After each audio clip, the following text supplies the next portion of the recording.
Welcome to the HR Champions podcast with me, Phil Scott of HR Recruit, where I bring you leaders from the HR community. In our podcast, we'll be discussing their careers to date, their passion for HR, and the challenges they've faced along the way. Today, I'm delighted to introduce Sarah Wright, People Director at REPL. REPL are a rapidly growing technology consultancy who were recently recognised in the Great Places to Work.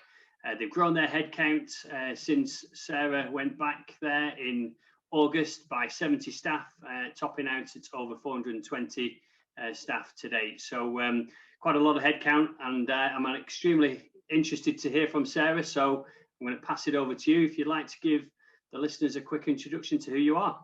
Sure, thanks for having me today, Phil. This is lovely to do this. I'm Sarah. I am People Director, as you said, at REPL Group. I've been in HR or working with people for all of my career, so for about 20 years, which I know that's hard to believe. I really enjoy it. REPL is a really exciting place to be, and I feel very fortunate to be in this position to be working with them. Thanks, Sarah. So I'm just going to start at the beginning and we'll have a quick look at early on in your career. How did you actually get into HR in the first place? When I was at university, I worked for Specsavers as one of their weekend people, and I liked it so much that I didn't really leave and had the first kind of, I think, 14 years of my career with them. Started off as weekend, stayed, became a supervisor, was retail manager, and then eventually was a regional development manager for them for the whole Scottish region. So I used to do all their learning and development and store support, so helping them with people issues and with L&D in stores and all that sort of stuff. So yeah, really good grounding. I think retail's a really good place to start. I think you get a lot of experience and certainly a lot of fun experiences. I've always said I should write a book about my time when I was there. Brilliant. And what is it you like about working in HR?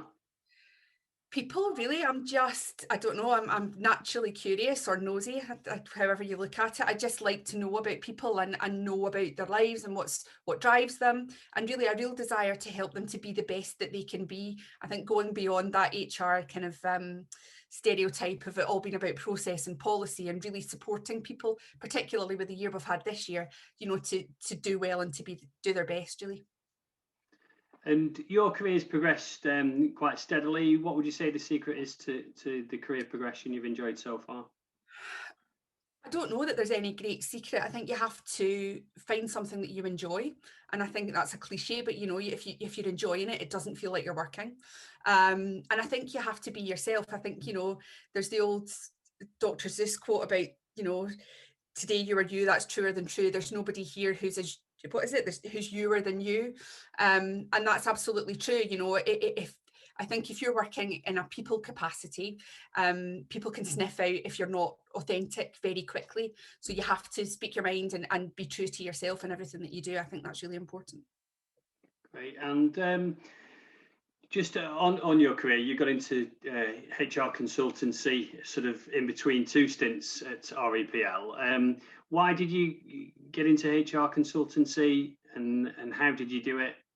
Sure. So long story, when I went back to work for REPL, that'd be 6 years ago, I had 6 years out with my kids, which was lovely. And I was very fortunate to be able to do that. But I think you lose a little bit of yourself when you take time out, particularly for that amount of time. And I'm someone who's quite driven and quite, I don't think my work defines me, but it's certainly a large part of who I am. So I went back and I had a lovely 18 months to 2 years with them. But it was a huge difference from being with, two small children at home all the time to a very full-on role. And I wanted to spend a little bit more time with the kids. And I thought that consultancy would give me that balance, that better balance. And in a lot of ways it did. It really did. And I built the business. It was very organic, mostly word of mouth and recommendation.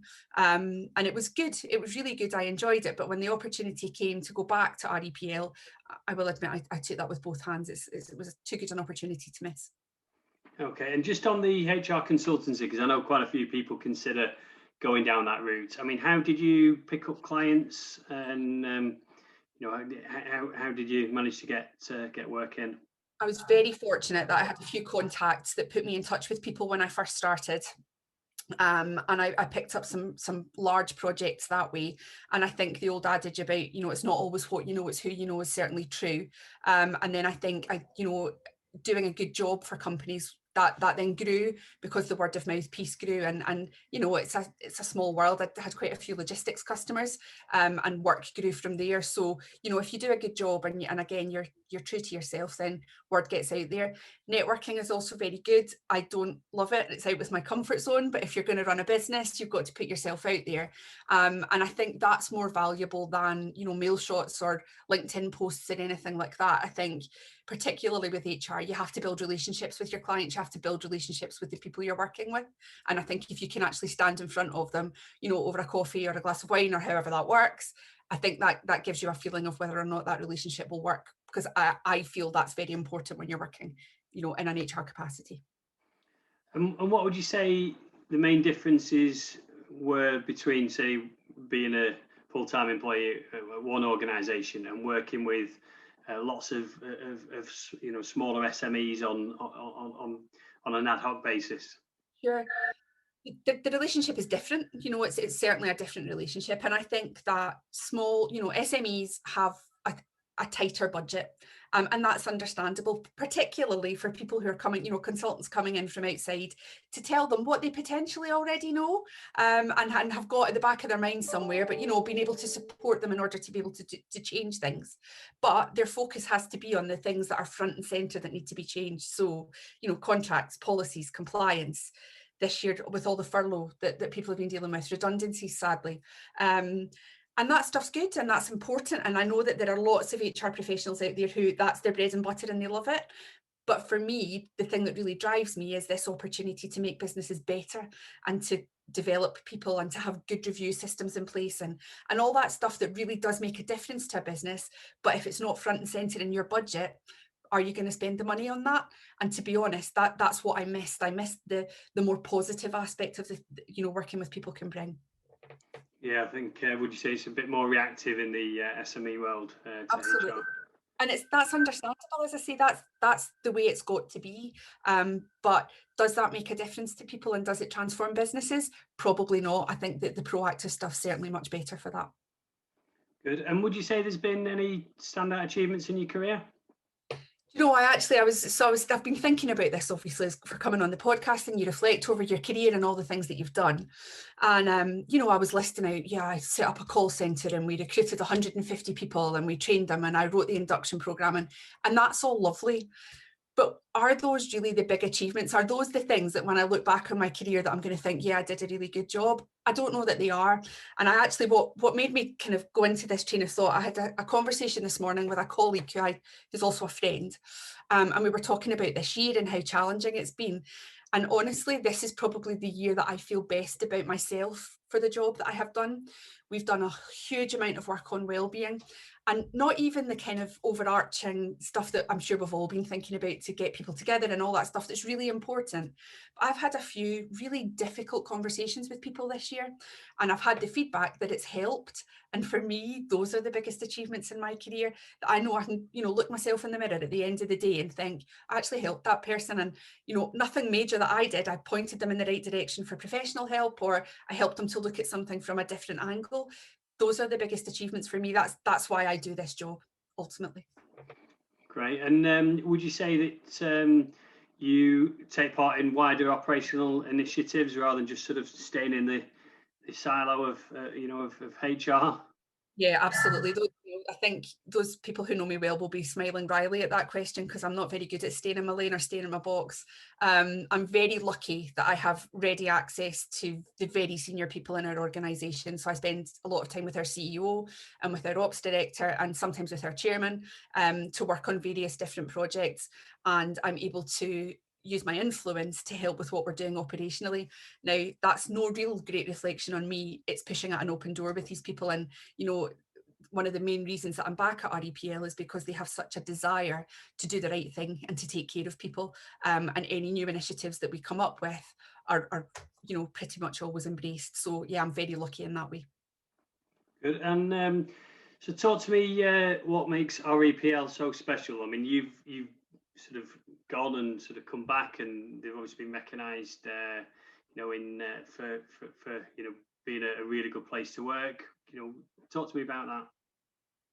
without a doubt, it's the people, you know, from the very top of the organisation right down to the people who are working really hard all the time. I've never worked with such a bunch of passionate, driven, intelligent, challenging people in all my career. You know, everybody in the organisation is pulling in the same direction, and we live our values every single day. And I cannot think of a better place to work. I really can't.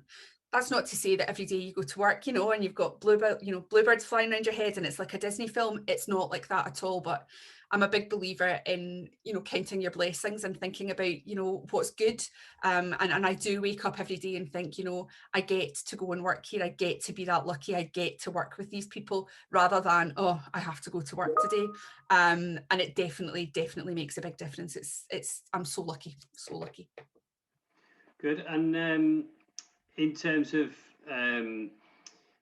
the departments, the HR department, I think you were saying you actually rebranded it to become the people department. Is that correct?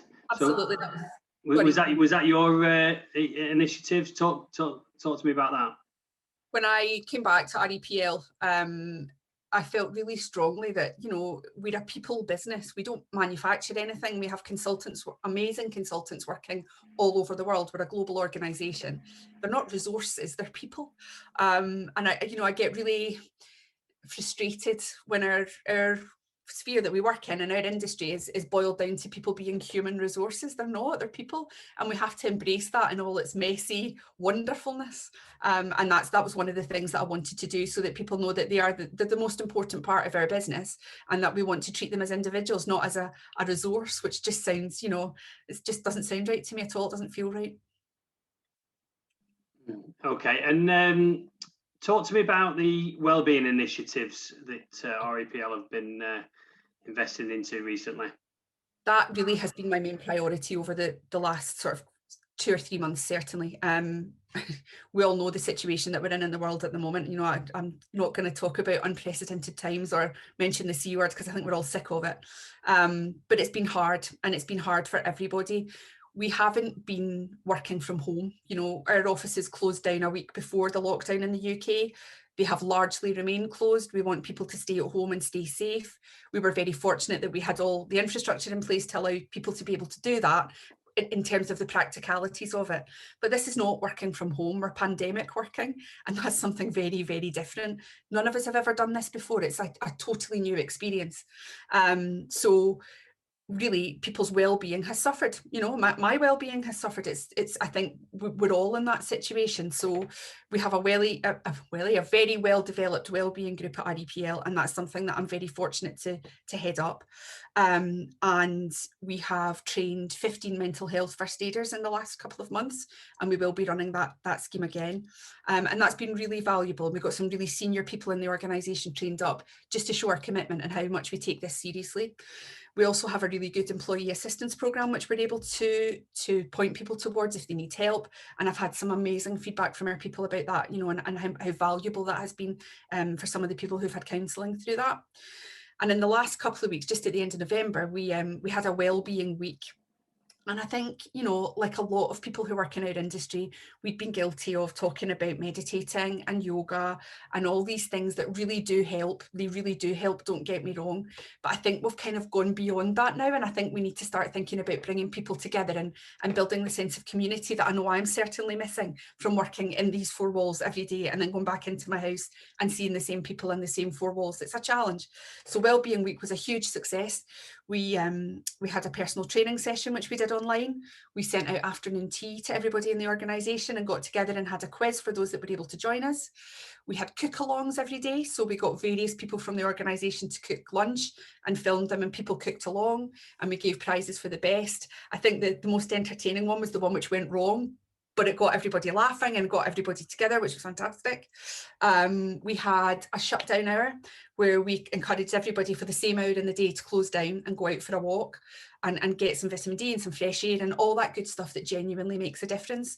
So underpinning everything we did was just trying to build that sense of community again and that sense of togetherness. And what went wrong then on that one? I believe there was a problem with a faulty oven and some not quite fresh enough ingredients. So yeah, that certainly made everybody laugh.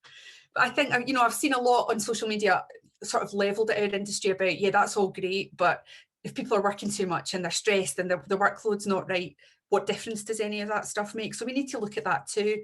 And again, I'm very fortunate to have the ear of the people in our organisation who I can go to and have those conversations about, what are we doing for this person? How can we change that? How can we support them individually?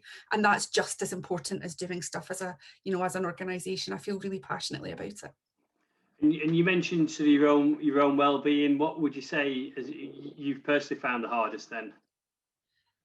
Being on my own and not physically being near to people. This on a screen just is good, but it's not the same. It's definitely not the same. And I don't think, I'm at heart, I'm an L&D person. That's my big passion, and it's just not the same training people over a screen. You don't get that same feedback from the people that are there, and it's very difficult and very challenging, and I can't wait until we can all be together again. I feel quite emotional about it. I think it'll be lovely. You mentioned L&D, so talk to me about the L&D initiatives. How do you develop the staff and the line managers at REPL? It's a huge focus for us, and before I came back in August, a massive amount of work had been done by the team. It's just outstanding. So we have good relationships with external training providers. We've been doing some internal training, and I'm really excited that first week in January, on the 4th of January, I've got a new dedicated L&D manager starting with me, which is a huge step forward for us to have someone and that's the commitment that we have to L&D, is that we want to have one person who can take all the good things that are going on all over the organisation, pull it all together and come up with a big plan, the big master plan for 2021, so that we can really develop our people to be the best that they can be. Fantastic. I mean, sounds like it's all happening with the increase in headcount and all the different initiatives going on. So I'll bring it back onto you for a second. Who are three people that have been most influential to you? Okay, first and foremost, I'd have to say my mum. My mum was an HR manager when it was still personnel back in the day. And when I started working Specsavers, myself and my very good friend, who I'm still my good friend Alison, who I'm still in touch with and who still works in HR too, we were pretty clueless. We were in our early 20s. We had this massive store. Things would happen and we would think, oh, what do we do here? And we used to phone my mum and say to my mum, okay, here's the situation. What should we do now? And she got us out of quite a few situations and gave some really good counsel. So yes, I don't think it was any surprise to her or to anybody else that I would follow in her footsteps, because we're very similar. The other biggest influence I've got is my family. I've got my husband and my two lovely girls, and they definitely keep me on my toes. Having two daughters who are 14 and 11 is no mean feat when you're working full time, but watching them develop and become strong women and feminists is just amazing. Last year we had to sit down with my younger daughter and write a huge email to a dog chew company, because we bought dog chews. And every time they were talking about dogs on the back of this packet, it referred to dogs as he, and she was absolutely outraged by this. So we sat down and wrote a letter an email to them to tell them how disgusted we were and how they should be more inclusive. So yeah, you couldn't fail to be inspired by that. It's pretty amazing. And then thirdly, in terms of HR, I'm a huge fan of Lucy Davis, of HR, the Disruptive HR Club, and the books that she's written around that. I really like her way of thinking in terms of moving away more from very rigid policy and process and treating people like people, and having frameworks in place that support that rather than being rigid in our thinking. And I think that's the future for people. I think that's the way to go. Right. And who do you learn from? What personal development do you do? I'm a huge reader. I read an awful lot. So I'm currently reading It's Not Bloody Rocket Science by an author called Dulcie Swanston, which is looking at leadership and life hacks, really from a kind of, she's a very, she thinks about things from a scientific point of view, which I absolutely love. And I'm a huge podcast fan. And again, I listen to lots of HR and lots of people podcasts, but also podcasts on anything at all. I loved the David Tennant podcast. I love Sue Perkins' podcast. Just hearing about people and their life experiences, I think, can't help to develop you in a role like ours if you're interested in people the way I am. I've heard a really good podcast called the HR Champions podcast as well. Must check that out. Great. Have you faced any setbacks in your career? If so, how have you overcome them? I don't know if setbacks is the right word. I think, we all make mistakes. We all learn from that. We all move on. We all have days where we think, or periods where we think things aren't going our way. I think the biggest challenge, I would probably call it, in my career was coming back after 6 years out with the kids. And as I said earlier, it was the right thing to do for me. But I was very fortunate that I came back to REPL and they saw something in me and developed me, and my career moved on very, very quickly when I came back to work. But I honestly think if you keep doing what you've always done, you'll always get what you've always got. And if you find yourself in one of those periods where things are bad, you have to take yourself out of that situation and think about how you can change that. And I know that that's easier said than done, but that's what will bring you back. And is there one common myth about HR that you'd like to dispel? I think that we're all humourless, and what is the fun police I've been called in my career, and that we're all obsessed with process and policy. Not like that at all. I'm obsessed with people, and that's why I do this job. And I like to laugh as much as the next person. So yeah, a bit more personality around our people would be good. Great. And tell me about, have you made any mistakes? And if so, what advice would you have to others so they don't make the same mistakes? Every day we make mistakes. We all make mistakes. We always have that. I'm sure everybody has those moments at 4 o'clock in the morning when you wake up and think, oh my God, did I do that? Did I say that? We've all had that. But that's important. It's important as part of your development. And I think in my teams, I'm really lucky with the teams that I've got.